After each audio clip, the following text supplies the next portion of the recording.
Okay, there we go. All right. Um, let's see. I think I did that right. I hope I did. I think. All right, let's see. Let me take another look. All right, I could probably hear you, but I'm looking at the screen recording. It's not actually showing you guys. So, is there a way to make it where it's actually showing this screen?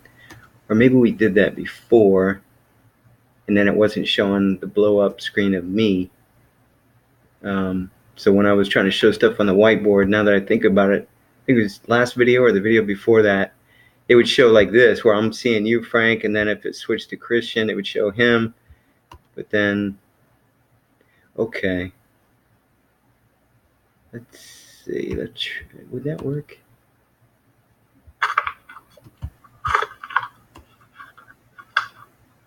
Um,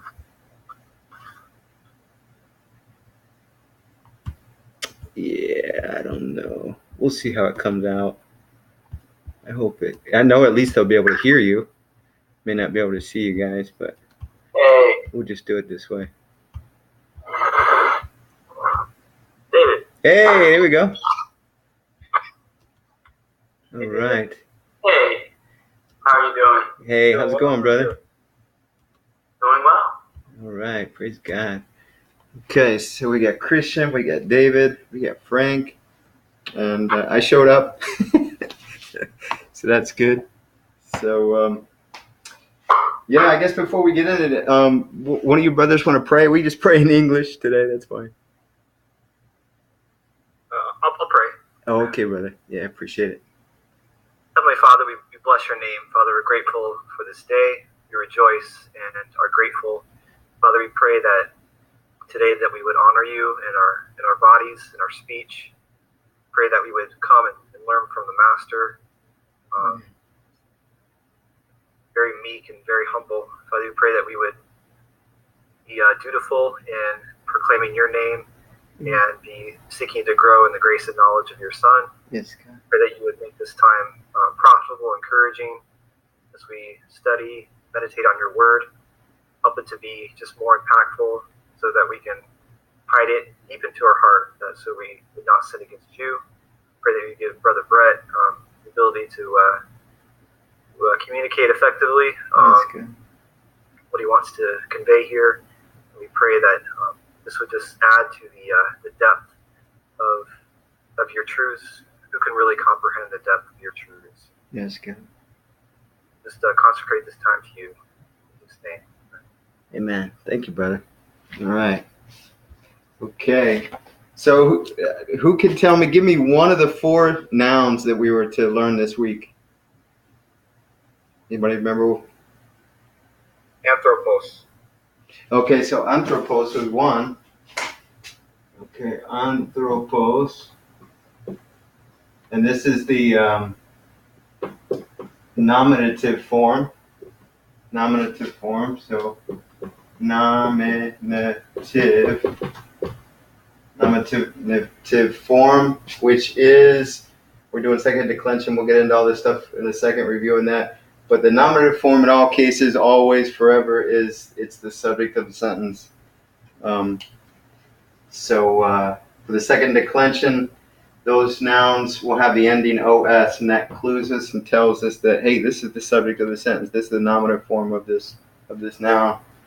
So yeah, this is the paradigm, at least for the single, because there's singular, and plural. So for the singular ones, this is the paradigm we're learning. We'll just stick with singular right now. We might probably go over plural today, but for right now and what we did this week, the singular side.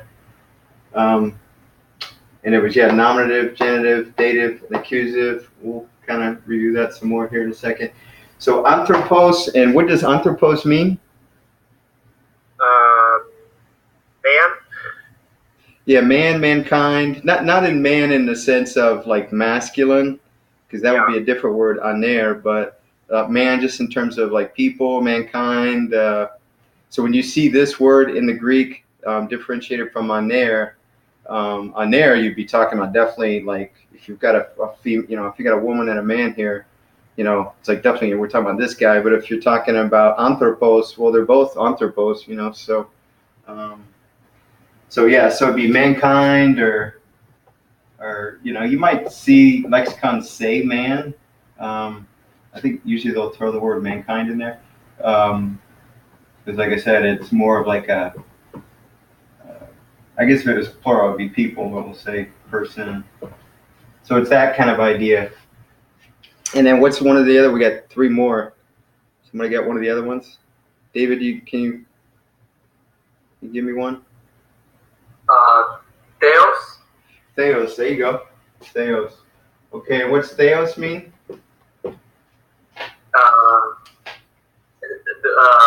Divinity or God. Yeah, right. Yeah. It's, yeah. Because this divinity also would be a noun. There is a word in Romans chapter 1 that King James would translate as Godhead, but it's sort of the idea of divinity. But like, this word is really talking about like, I almost want to say a person, but an entity that is God, And, the Greeks use it to refer to their gods. They also refer to the word that we translate as demon. I don't really know the distinction of when they would use one versus the other, but they definitely use both. So in fact, they even had the feminine version of this, where they would call this feminine god, they call her a god. Okay. But obviously in the New Testament, other than Acts chapter 17, where, there's, Greeks talking together with Paul, and maybe they use it that way. I don't think there might be one other. There's not much in the New Testament that would refer to the false gods, which would be the apostate angels, as Christians know, that are, what the other nations refer to as God. But most of the time, in the New Testament, Theos is going to refer to, the one true God, creator of heaven and earth, that Christians so eloquently gave a beautiful prayer for. So God, and I'll put both capital G and lowercase g. Let me go ahead and get rid of the nominative. So, but we're talking about the nominative right now in all cases and all these words. So anthropos is nominative. We got the os. Theos is nominative. We got the os. And so Frank, you got one. There's two more. One of the other ones. Was huios one of them? Yeah, huios. Yeah, with that, you got to put that H sound on the front of huios because the rough breathing mark. So huios. So remember we had vowels. This is a vowel. This is a vowel. This is a vowel. This is a vowel. This is a vowel. But here's a diphthong.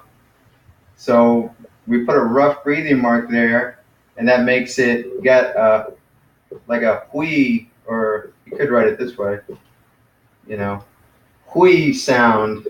So huios. I'm pretty sure the accent is on the OS, I think. Yeah, it is. And what does that mean? Sun. Right. Now, I noticed the other day, I don't think I've ever noticed this before, that the same way that Spanish people would use hermanos, to refer to, if they had a room full of men and women, they say hermanos, So the brethren, or the brothers, as King James would say brethren. Similar sort of that idea, and I guess they might do that also for their word. What's the Spanish word for son? I forget. What is it? I'm not sure. Can you hear hijo? Oh, hijo, that's right. Yeah, hijos. Yeah. So that you could have sons and daughters together, and it'd be hijos, right? Yeah. Right. So similar, you could use this in the plural and refer to sons and daughters, and I'd never noticed that before. So I saw a verse in the New Testament that had it clearly in the context of sons and daughters. So it might have been in the Book of Acts, probably. But anyway, so from what I usually see is like, hey, this is the word for son, so it's pretty simple. So I'll probably look into that more. I could be wrong on that, but I'm 90% sure that you can use that in the plural case to refer to, sons and daughters together and call it, huioi would be if you're using nominative, and we'll get into that, but you could refer to that in the plural. And so we got one more. What's the other fourth noun? Curios. Curios, right. I mean, that's the way I pronounce it, but, there's some variations out there how to pronounce it. Pronounce it again, one more time. I would say curios. Curios, yeah, but I guess it's I heard some people say Curios, or how do you pronounce it?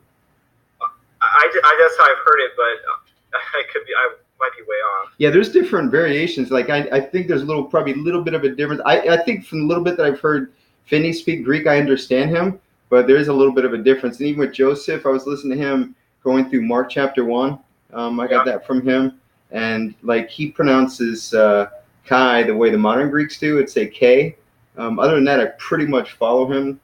Notice anything else that jumped out at me, but little variations out there of what people.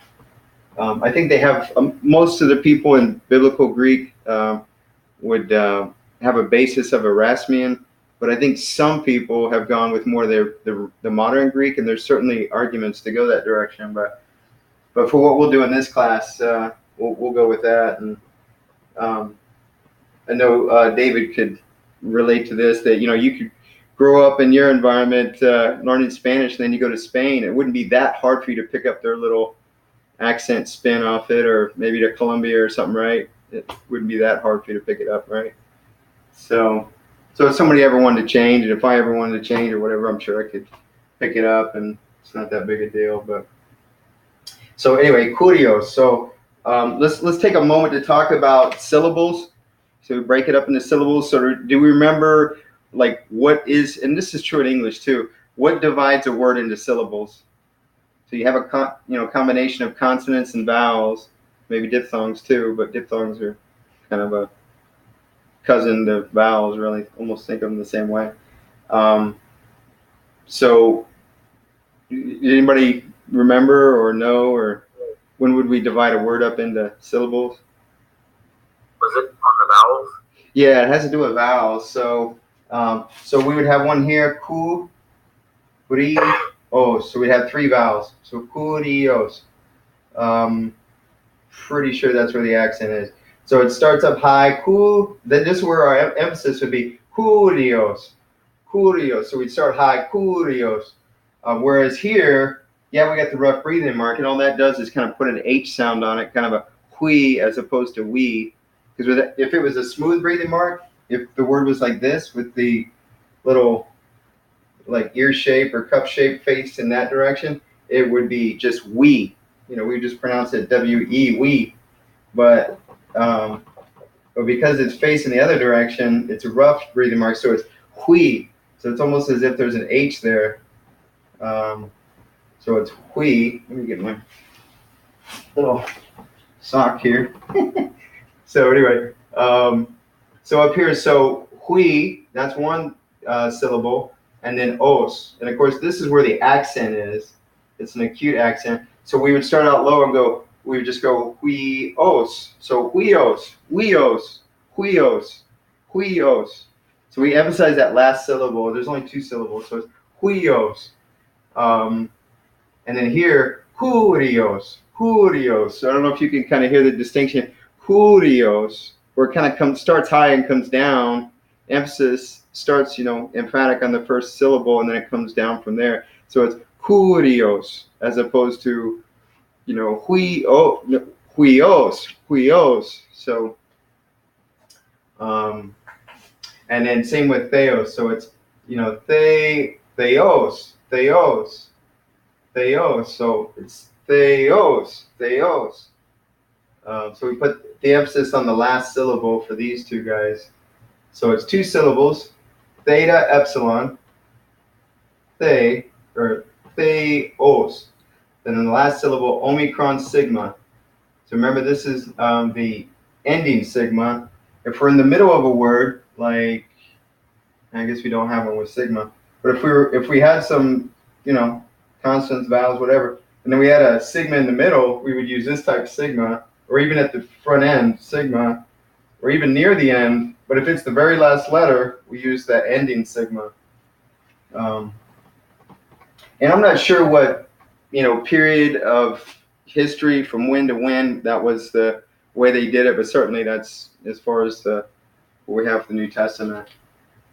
And even for the last 2,000 years, there's certainly manuscripts that wouldn't have it that way. And in fact, the oldest ones that I've seen that we have, I I do have a book that has some that look like they're from first and second, or not first, but second and third century. I think this is the case, but definitely fourth century ones I've seen. There's no doubt where instead of this kind of sigma, it actually looks like a C, which is really strange. So, but you don't have to really remember that because we're not really gonna worry too much about that. Everywhere you would see what we would be used to as sigma, you would see a C in these old manuscripts where everything's in capital letters. There's no spaces. There's no punctuation. Everything's really slammed together, and you have to really know your Greek to be able to follow along.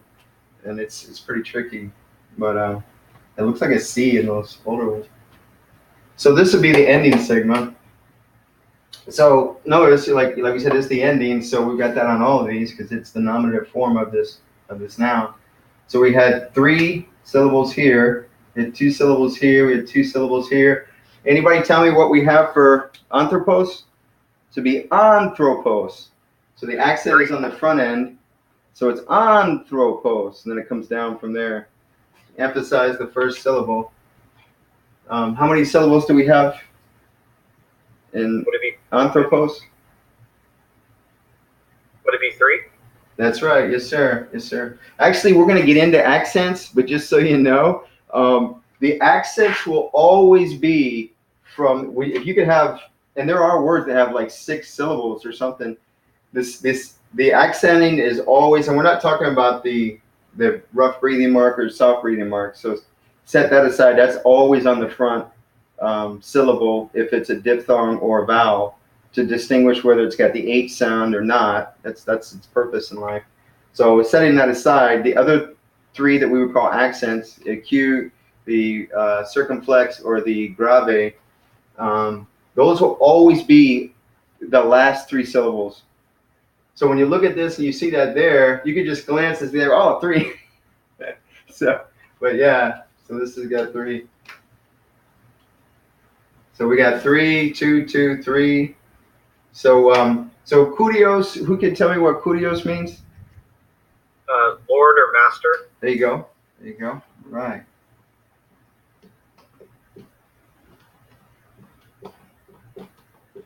Right, you guys are doing great.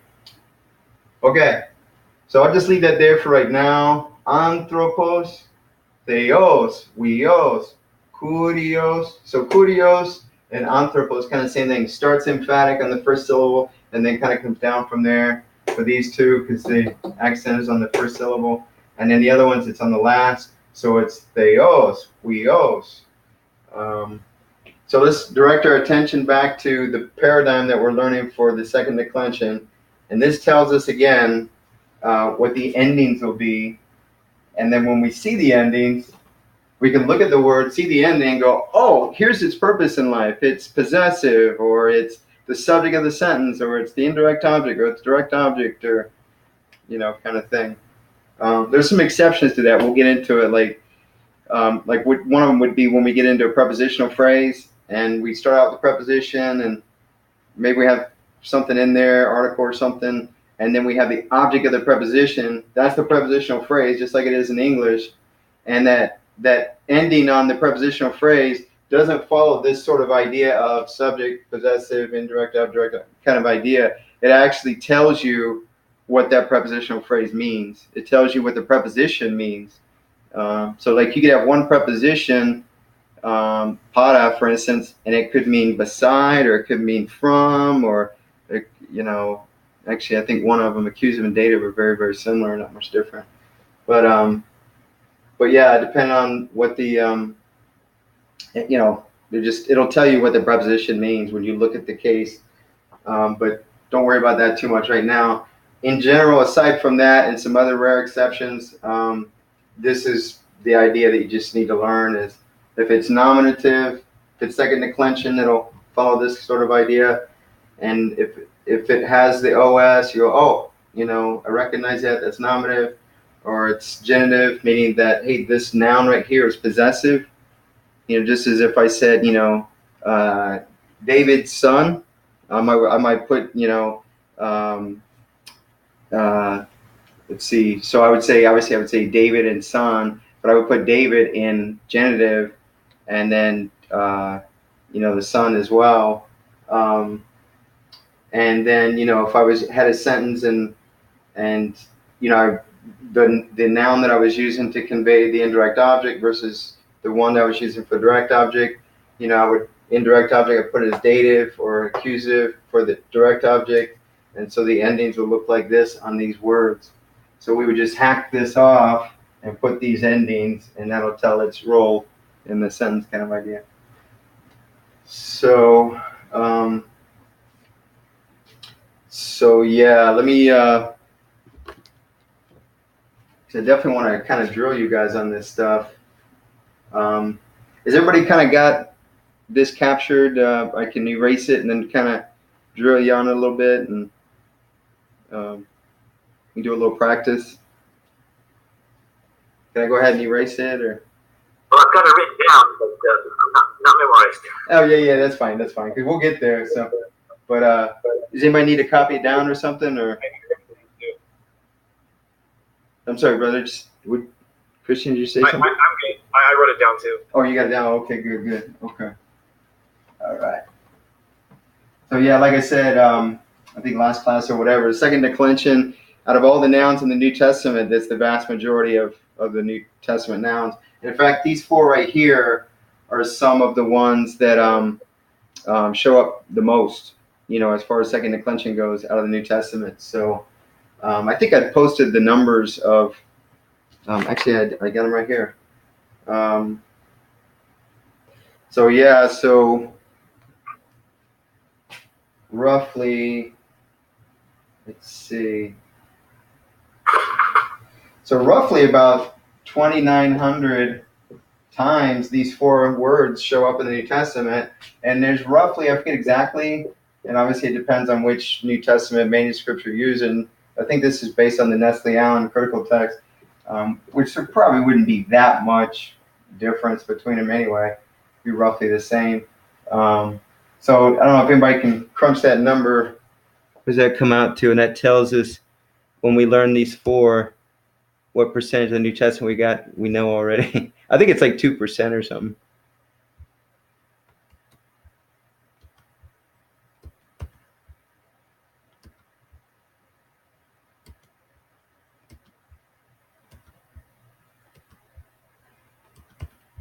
All right, let's see.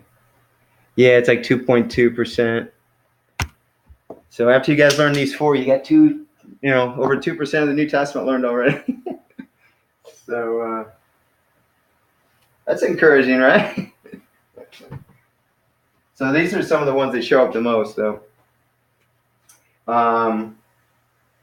Yeah, so let's see. If I wanted to,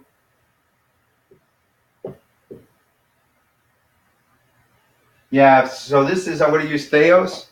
And if I wanted to, see if you guys can not look at your cheat sheet, see if you can remember this. If I wanted to use this word as the accusative, what would be the ending for it?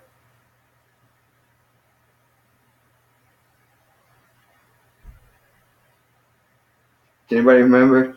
That's okay. You can look if you can't remember. Just go ahead and look. I mean, because eventually we'll get where you don't have to look anymore. But Theon?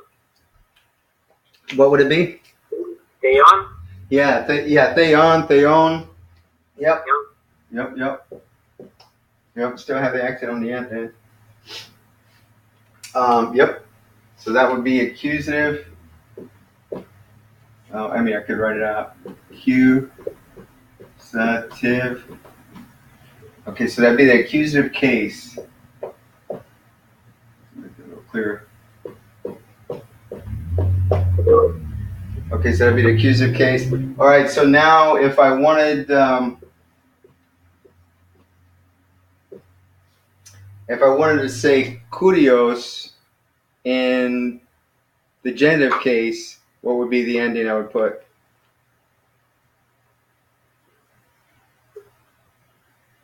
Genitive case, anybody remember? Without looking, I would have guessed the same as nominative, but let me see. No. OU. Yeah. That would be. Yep. Actually, it's going to be a circumflex, actually. Oh, no, wait, I take it back. Actually, the accent is actually going to move here. But anyway, we'll get into that later. So, yeah. So it would be kuriu. Kuriu. So it would be accent in the middle. There's 3 syllables. Yeah, 3 syllables. Kuriu. Yeah. Kuriu. Okay. Kuriu. All right, so that's genitive. And let's see. How about anthropos, putting that one in dative? What would that look like? Anthropo? Yeah, anthropo, yep. So, actually the accent would move over here. There'd be that there, yep. So, anthropo. So instead of it being on the front end, anthropos, anthropos, it would be anthropo. Yep, anthropo. And that would be dative. Yep. So this dative, that would be like if you're using it in a sentence and you're like, oh, I need a direct object, or excuse me, an indirect object. I'm going to use the dative, the indirect object. And if I wanted it to be possessive, or either I would say of the Lord, or of Lord, or of the Lord. If I had the article, I would say of the Lord, but I would say of Lord. Or I could say the Lord's, the Lord's Prayer.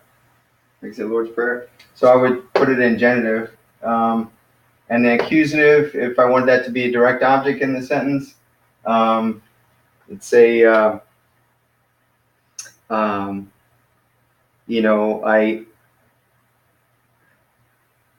there's different types of verbs. So some verbs, maybe, you could have an indirect object, and some of them you wouldn't. Verbs are kind of funny like that. So if I said, I called the Lord, or I told or told God, I could say that. I told God.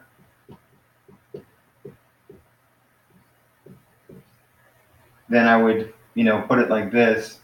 So I would have my pronoun for I, and then I would put and we'll get into verbs, put the verb in the appropriate third person singular form, and then I would use theon as accusative to be, the direct object of who's telling, or who's being told. So, I told God. Actually, I take that back. Actually, yeah, that's wrong. Actually, so it's who I told it to would be indirect object, and then what I told them would be the direct object. So so that would be a bad example. So I couldn't really use that verb for this. If I use this verb, I would actually put this theos in dative. Yeah, dative, I think the accent is,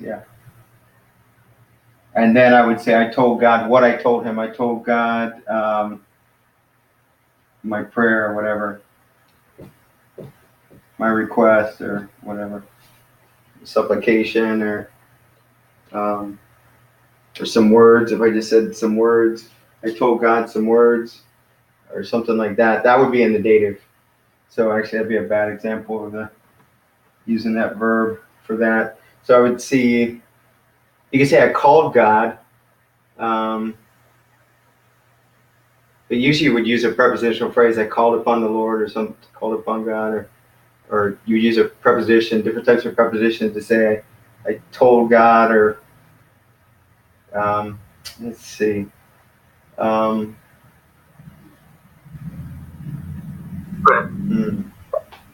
Yes, sir. The vocative case was the same as what? Yeah, vocative is direct address. And I'll just tell you this too, it's totally acceptable, and it's not that uncommon to where people choose to use the nominative in exchange for the vocative. So you don't have to always, whenever you're doing a direct address, use the vocative. Sometimes it's used. Sometimes people just use the nominative. So either the nominative or the vocative whenever you're addressing somebody. So if I said, "Hey Frank, could you, go and open the window or something," then that would be a direct address. Yeah. So, I'm trying to think of an example of a verb to put that in the accusative. I'm sorry, I'm drawing a blank here. Um, hmm.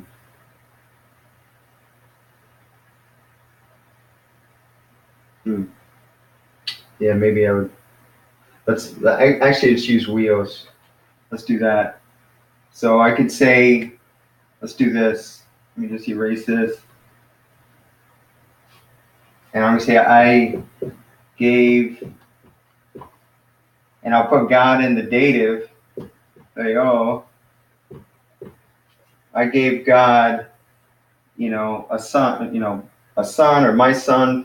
We're not getting into the words for how to say my or the or anything like that yet. So I'll just say a son, or I'll just put it in English. Say my son, and then I would say huion. So my son. Well, actually, yeah. Yeah. I guess we're not getting into I'll just say that. So I gave God, my son, and so I put that in the accusative. So it's got the, Omicron nu at the end, and this has the omega. And let me put that down here. You guys probably got it written, but so nominative again was os was the ending. Genitive was Omicron upsilon. Dative was omega, and accusative was Omicron nu. And then, of course, the vocative is usually it's an epsilon. I don't think I've ever seen it different than that. So if you did say kurios in the vocative, you would say kappa, upsilon, rho, iota, epsilon. So that's the way you would write it. And yeah, actually the accent would be here. So kurie, that's how you would say it. If it was in the vocative, that's how you'd write it. So, yeah. And let's see, we did one for every single one, right? We'll do some other ones, I guess.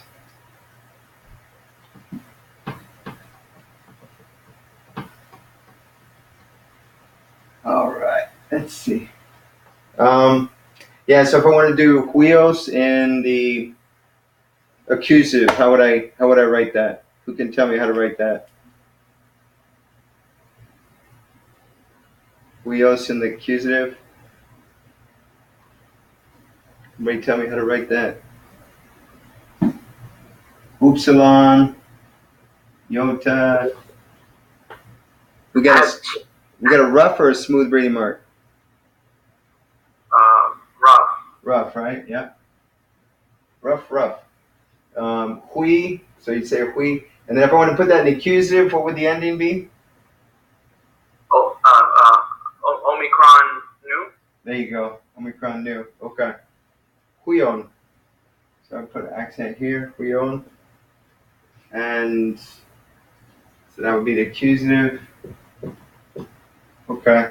And then let's do anthropos in. We did dative already, didn't we? Okay, anthropos in the genitive. How would we write that? Christian, can you tell me that?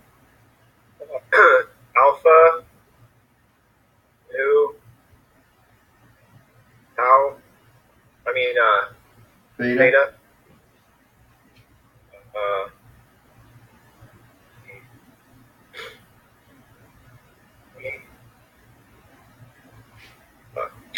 Rho. Looking at my alphabet list. Rho. Okay. Rho, yeah. Rho. E. What is it? What comes after that? Anthropos or Omega, omega, right? and then you said in the dative or genitive? Genitive.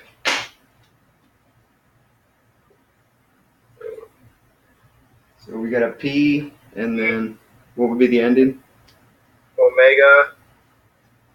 Omega? Or upsilon. Yeah, Omicron, and then Upsilon. Omicron, upsilon. Yeah, there you go. Omicron, Upsilon. Yep. Okay. Yeah, okay. So, so the accent be here, and we put the soft breathing mark here. So it's not Anthropos, it's Anthropos. So it's soft breathing mark. And then, soft breathing mark up here. This guy right here. Soft breathing mark. So Anthropo. Okay, so that's genitive.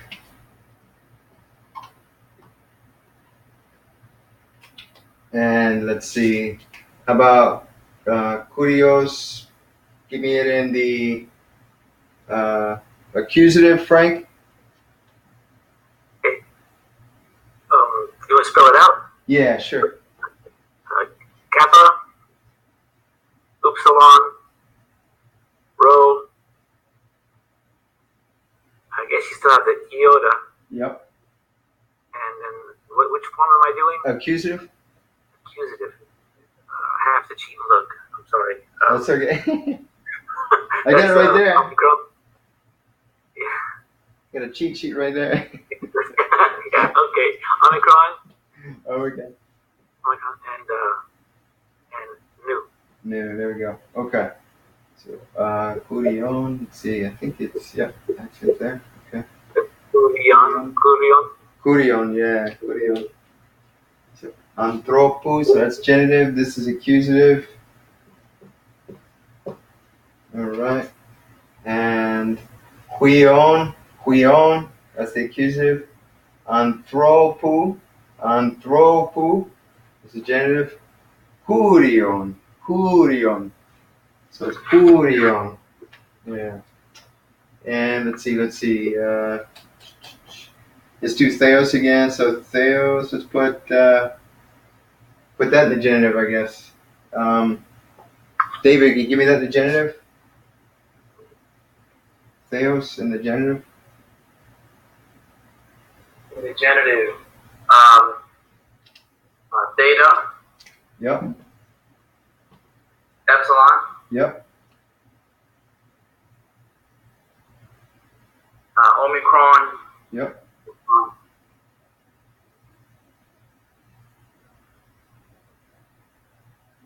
Upsilon. There you go, man. There you go. Okay. Yep. So do that kind of accent. And that's the genitive. Okay. Good job. All right. Yeah, I was thinking about tossing in like just one verb. Let's just throw in one verb so we can start making some simple sentences. And I was kind of wrestling with which verb to use. And I think the one we're going to use is the one that it's the most frequent, almost the most frequent one. The one that's a little bit more frequent than this would be like our to be verb. Like I am, you are, he is, he was, whatever, past tense.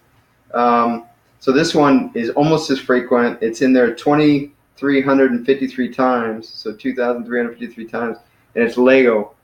Now, of course, when I say that, it doesn't mean that Lego, which the one we're using is the present tense, that's in there that many times.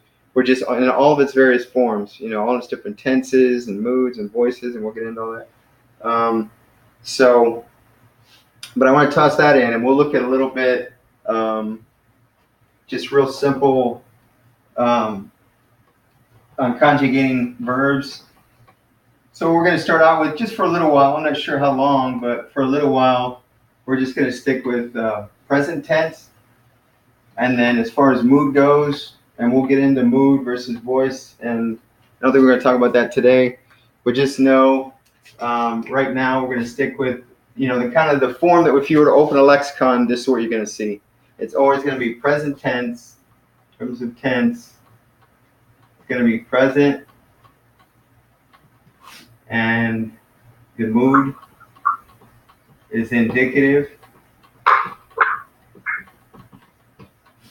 and then the voice is going to be active.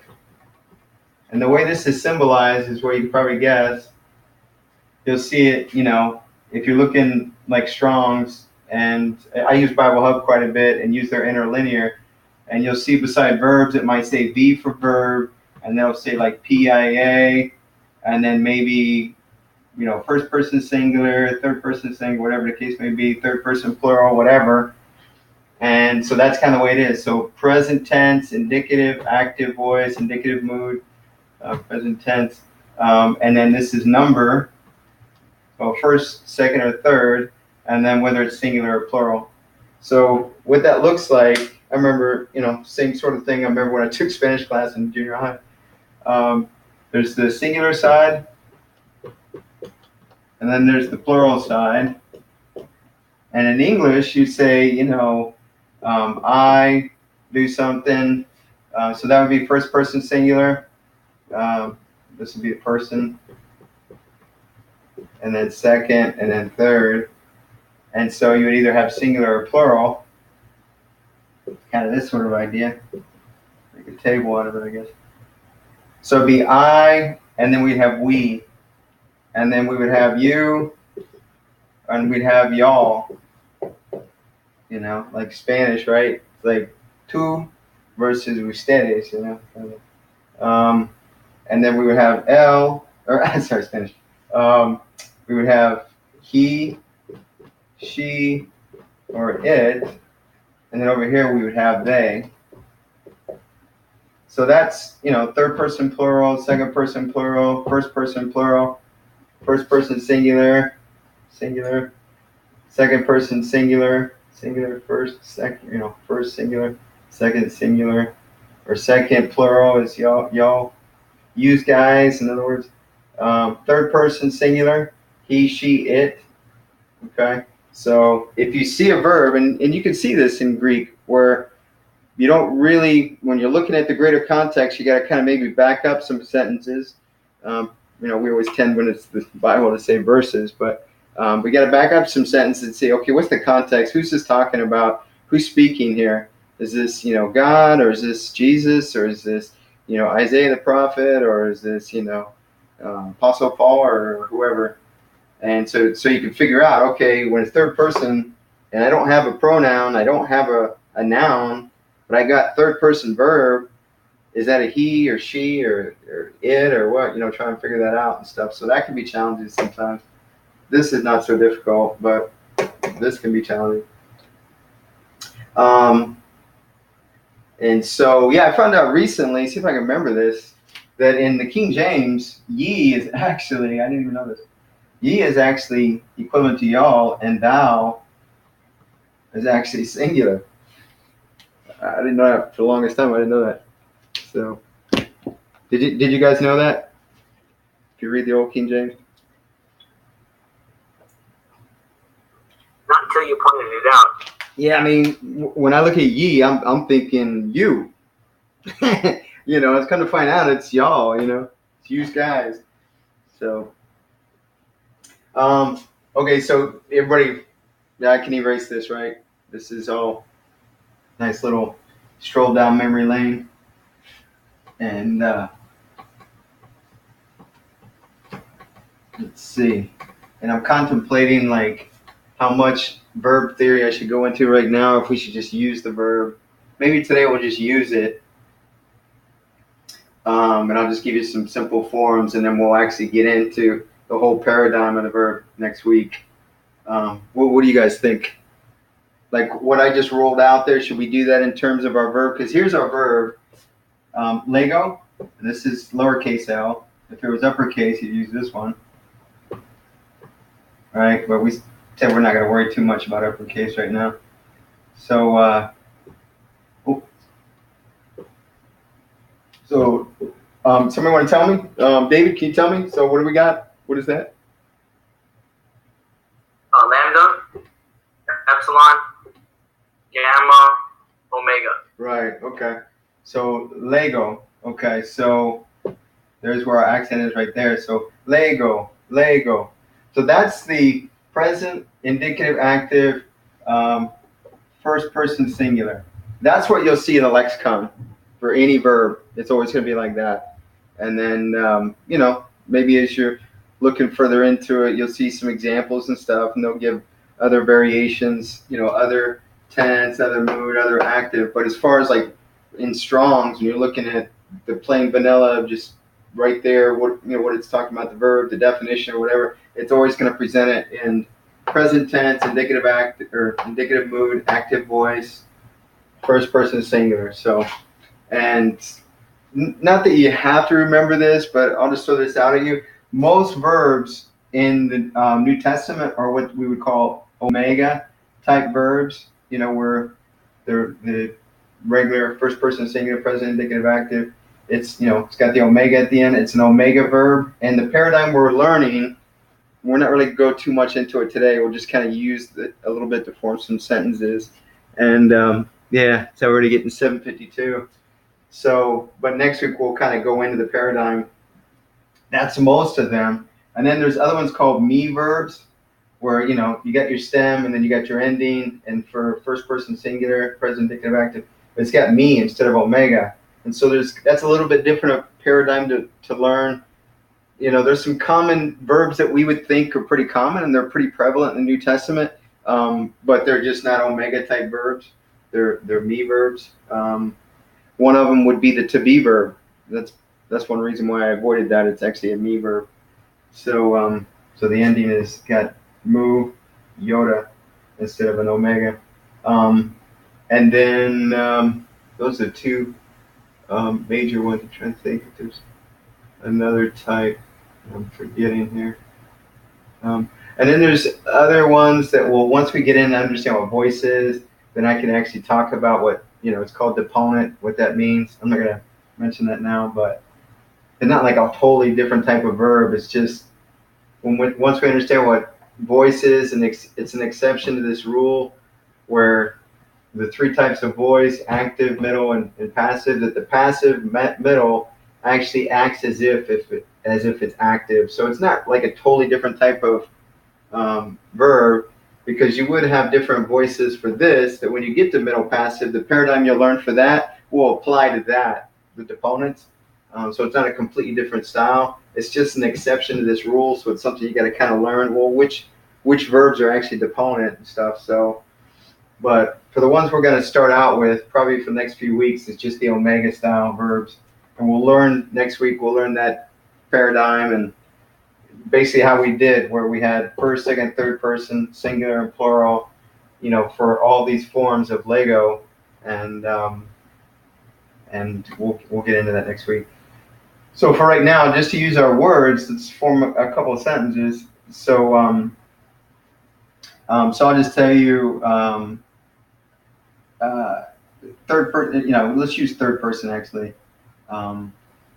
So lege, yeah, there. So we'll say anthropos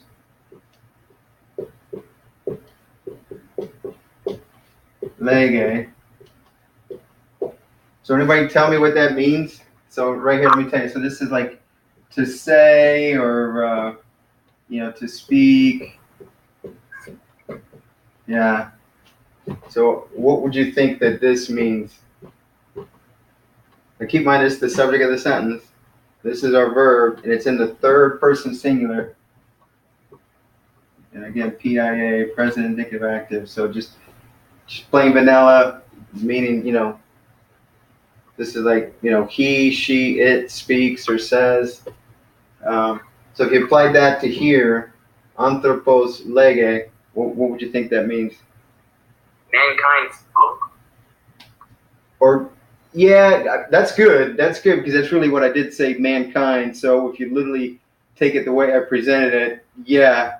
But it's really like saying, it's a word that, anthropos is really a word where you're not being gender specific when you're talking about the person. That's really what I meant to kind of try to convey. So you really say, you could just use the word man, and that's what they've done in the King James, but it confuses people because people think that, it's just talking about the gender men. It's not. It's just saying, you could say a person or, a man or. So it's common a lot of times, a lot of Greek classes, they'll just use the word man and they'll say, a man. And what does this mean? Or you said it actually. Spoke. Say it again. Spoke. Or yeah, speaks. Present tense, speaks. Yeah, speaks. So you could say, a man speaks or a person speaks or something. So we'll pretty soon learn what we would call the definite article, which is in English would be the. And so we'll learn that in Greek so that we can actually say the man speaks. But right now, since we're not learning the definite article yet, when the definite article isn't there, in English, it's the equivalent of us using an indefinite article. Because in English, we have that, which is either a, and I'm using alphas, sorry, which is either a or an, like a man speaks. But we don't have an indefinite article in Greek, so the absence of it, and sometimes there's some exceptions once you kind of learn Greek and you look at the context and go, that doesn't really make sense in English. But in general, you would not say the man speaks. You would say a man speaks, or you could say man speaks, or a person speaks, or something like that. Or a man says. You could say that. So yeah, if we said this.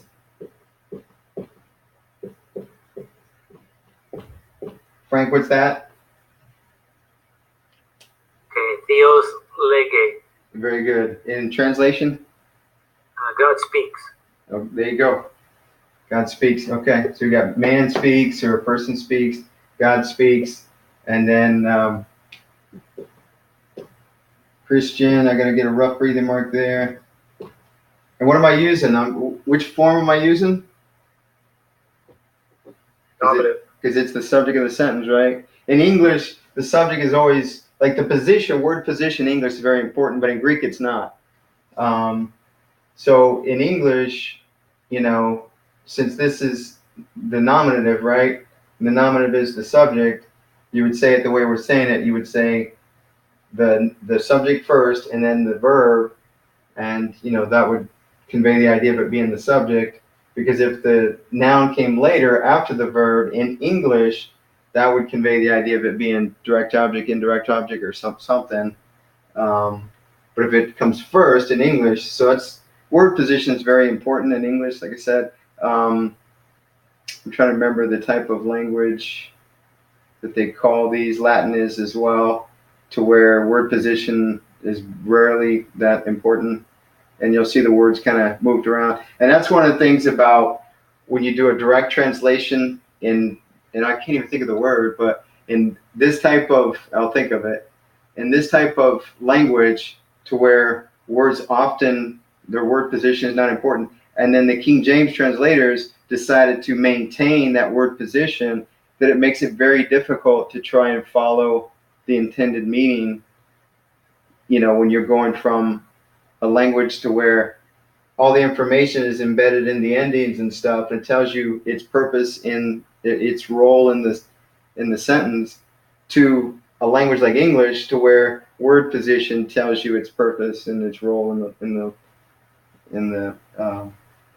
I think in the King James, that's sometimes why some people misunderstand some things in King James and stuff. So anyway, so Weos lege. What does that mean, Christian? Son speaks.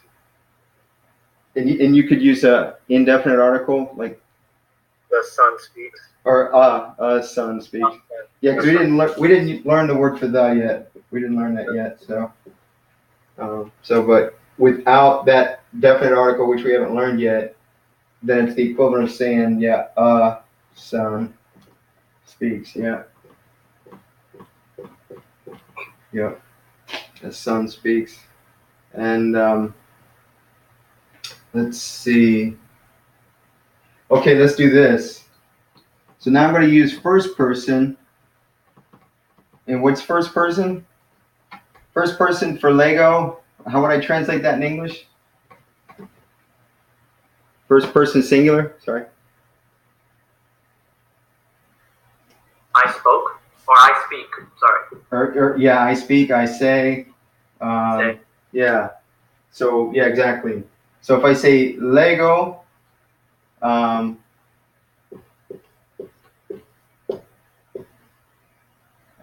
see.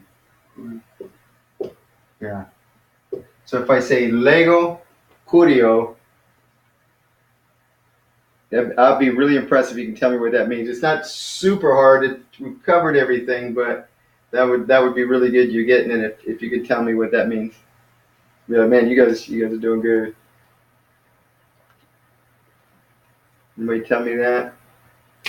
So this is I speak or I say, and if I have the omega, what is that form? What does that ending tell us? Indirect object. Yeah, indirect object, and then it's the which case is that? What do they call that? Starts with starts with a D. Oh, dative. Dative, yeah, that's right. So this is dative, and it's the indirect object. Okay, so I say To the Lord. exactly. That's awesome, man. Good job. I say to the Lord. Okay, and then what you said. You would then use the. Do we have a verb? Let's see. We've got a verb for God, man, son, and what was the other one we had? Lord, right? Uh, um, yeah, I guess there's not really much you can, without another verb or something, not really much you can do with the sentence after that, unless you guys can think of something where we can actually use a direct object there. Could you say, I say to the Lord, Deus? There you go. If that's what you said, yeah, if that's the quote unquote, not that they would have this in Greek, but I say to the Lord, Theos, yeah. Lego, Curio, Theos. And that's actually what you said. Yeah, very good. Yep. Or you could say Theos Lege. That's what you said. So Lego, Curio, I say to the Lord, Theos Lege. Yeah, you could say that. That's good. Yep. That would be, I say to the Lord, God says. Right. Yep. Or you could say Lego Theo, Kurios Lege. I say to God, the Lord says. You could say that. Or you could say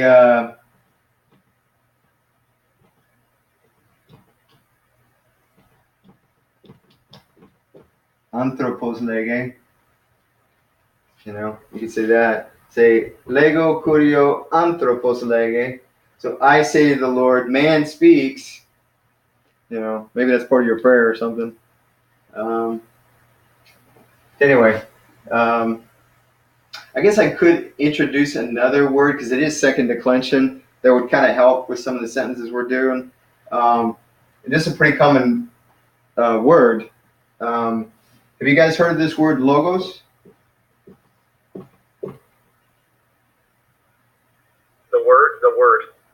Yeah, it means the word, it literally means like spoken words of reason. It's where we get our word logic, logic. I'm sorry, I put the word. She just put word. Right, so it's like spoken words of reason. So if I said, okay, so you got this. This is second declension logos. I'm going to go ahead and erase this. Can I go ahead and erase this? We're going to make some more sentences. How much time you guys got before you got to go? Anybody got a bell anytime soon? Because I know we're getting close to, we're probably past 8 o'clock.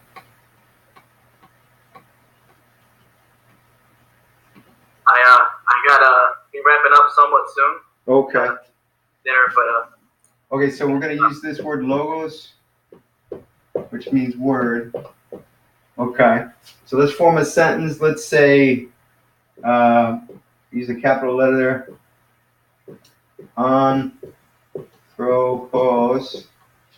lege, and then we're not going to get into the plural. We would probably actually make it plural, but we could just make it word. If I wanted to make that, if I want to say what he says, would I use which case would I use? Yeah, nominative, genitive, dative, or sorry, yeah, dative or accusative or vocative. I mean, it could be vocative. Which case would I use right here? A man says, fill in the blank.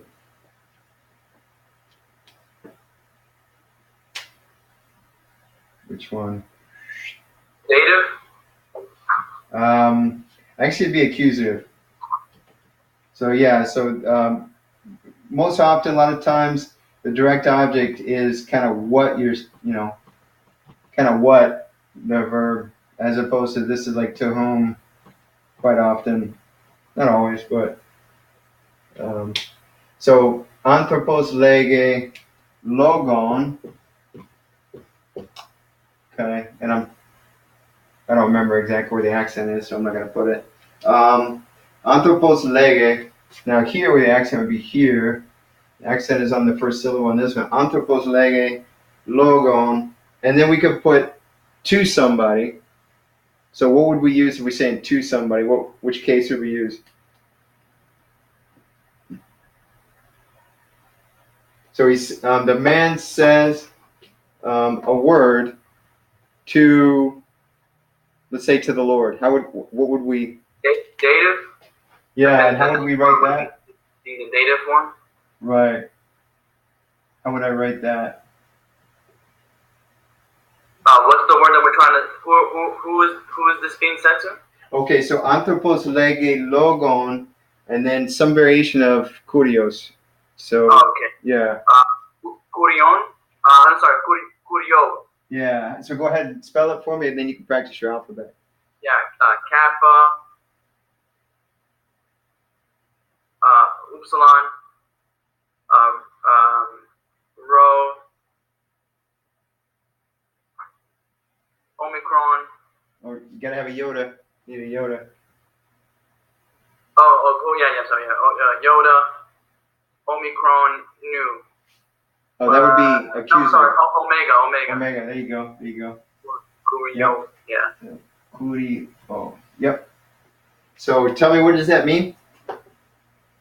Man says word to the Lord. Yep. So you could say a man says or a person says a word to the Lord. Yep. So pretty basic sentences, but you guys are on a roll already, so you're speaking some Greek. So okay, so everybody, let's take turns. Christian, go ahead and say that sentence for me. Anthropos lege logon curio. Excellent. Okay. And Frank, you go ahead, brother. Anthropos lege logon curio. Excellent. And David? Anthropos lege logon curio. Yep. Okay, yeah, make sure, yeah, that's a new right there. Omicron new. Yep. So that's the accusative. So this is accusative, this is dative, this is BIA, third person singular, present indicative active, third person singular, and then this is nominative. So since this is nominative, what is this role in the sentence? This word, this noun's role in the sentence? The subject? Yep, subject. And this is the logon is the direct subject? Or the direct Article? direct Object. direct object, DO, yeah. Direct object. Yep. Direct object. Yeah. Yeah. And then this one being dative, it's the indirect object. Yep, yep. Yeah, eventually we'll, probably in the next couple of weeks, we'll get into some prepositions. And once we get into prepositions, you can see most of the time that you can take a word from the dative and actually turn it into a prepositional phrase. So, like, I'll give you an example. Like, this says to the Lord, which is actually a prepositional phrase. So, I like the example people use where it's like, I throw Christian the ball, right? I throw Christian the ball. But I could say I throw the ball to Christian. So I just took I throw Christian, which is indirect object, the ball, which is what I'm throwing. But now I just took I throw Christian the ball and took Christian and actually make it into a prepositional phrase and say to Christian. And so now I throw the ball to Christian. So now there is no indirect object. Now I've replaced it with a prepositional phrase and stuff. So yeah, we'll get into that soon when we talk about prepositions. Prepositions are a little strange, with the whole thing we're learning about, nominative, accusative, genitive, whatever. And it's like, there's this rule when we're talking about prepositions that you don't really think of it that way. You just, whatever you want the preposition to mean, well, then you use the noun in that particular case so that it affects the meaning of the preposition to be what you want. So it's like, I want this preposition to be upon. Like I'm laying it upon the table. In that case, then I'll make my noun the accusative. And you totally don't care about direct object, indirect object, any of that kind of stuff at all. It's just like, if I want this preposition to mean upon, then I would have to use my object of the preposition. I'd have to make that noun. I'd have to make it accusative or dative or genitive or whatever. And we'll get into that soon. In fact, when you do prepositions, you don't ever use the nominative. You're only using one of those three. In fact, you don't use vocative either. You just use genitive, dative, accusative. And it's got its own little world of what that rule is that kind of totally has nothing to do with the stuff we're learning about, the nominative is the subject, the genitive is possessive, the dative is our indirect object, and the accusative is our direct object. And you just kind of set that aside and now we get in our little prepositional phrase world and how that's handled, and it's kind of removed from this sort of idea. So, but yeah, we'll get into that soon. When we do prepositions, it'll just be these guys here, genitive, dative, accusative. I'll just give you a heads up on that. So. I'm sorry, Brett. Yep. You have a table where how the endings for verbs change based on first person, second person, third person, and whether it's singular or plural. I'll give that to you real quick, but if you guys or anybody that watches the video, you're not going to be responsible for next week. But if you wanted to go ahead and move forward, and I can just put it up there real quick for Lege. You guys want me to throw that up there real quick? Frank's shaking his head. Okay, so I'll do that. Can I go ahead and erase this? So if you guys will, one more time, everybody real quick. Christian, go ahead and say this sentence and tell me what it means. Anthropos lege logon kurio. The man says a word to the Lord. To the Lord, right? Okay. David, go ahead and say it real quick. Anthropos lege logon kurio. Okay. And quick question. Based on whatever we've been talking about, difference between English and Greek, could I take kurio and move it here and logon and move it there? Or could I put logon over here? I mean, would that be okay? What do you guys think? I'm guessing that we'd still know what it means because of the ending of the word. Yeah. In fact, it's really pretty common that you'll see a lot of times the subject at the end of the sentence. I mean, not necessarily, but it's pretty common. And a lot of times you'll have prepositional phrases or something at the front end, and then maybe the verb, and then at the end there's the subject, whatever. So anyway, yeah, you can totally just move this around and it would still be Greek. It'd still be fine. So And then Frank, real quick, go ahead and say it. Okay, so anthropos, lege, logon, kurio. Okay, that means Man speaks, right? uh-huh. The word to the Lord. There you go, man. You guys are pros already. You're on a roll. All right. Okay. So now we've got, theos, anthropos, huios, kurios, and logos. Okay. So that's our 5 nouns that we've got so far. As far as conjugation, this is how we would conjugate the verb for present tense, indicative, active. So first person, second person, third person, singular versus plural kind of idea. So what we're going to have is our endings. This is the way it is. So if this is our stem of leg, the ending is what we're going to look at right here for determining all this kind of stuff. So it'd be omega, for, where we said first person singular, omega. And then this one is going to be epsilon, iota, sigma. This one would be what we just got done using, epsilon, iota. So that's where it was lege, right? And then this one will be legomen. That's actually a mu, sorry. Omicron, mu, epsilon, nu. And then this one would be epsilon, tau, epsilon. And then this one would be omicron, upsilon, sigma, iota. And then we'll talk about it. There's a movable nu. You don't have to have the nu there. Yeah, so anyway. Let's see. Actually, let's not talk about that right now. Let's just put it there. Okay.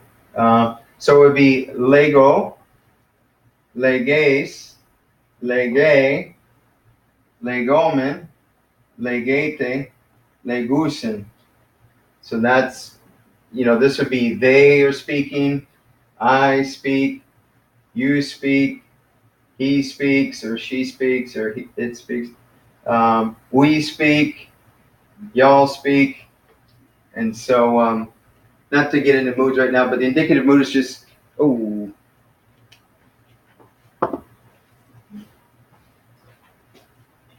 Oh, dude.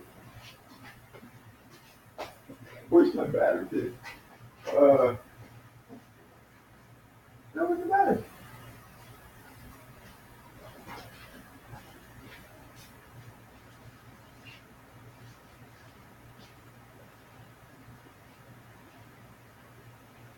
Dude, where's the battery, man?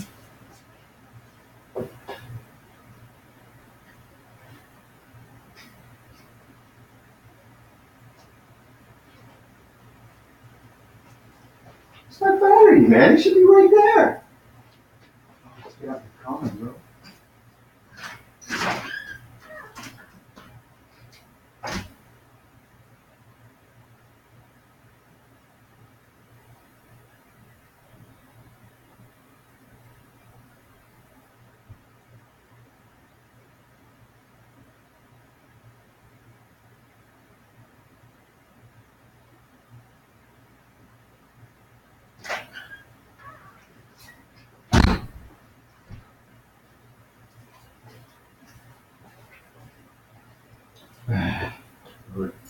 What's so disorganized?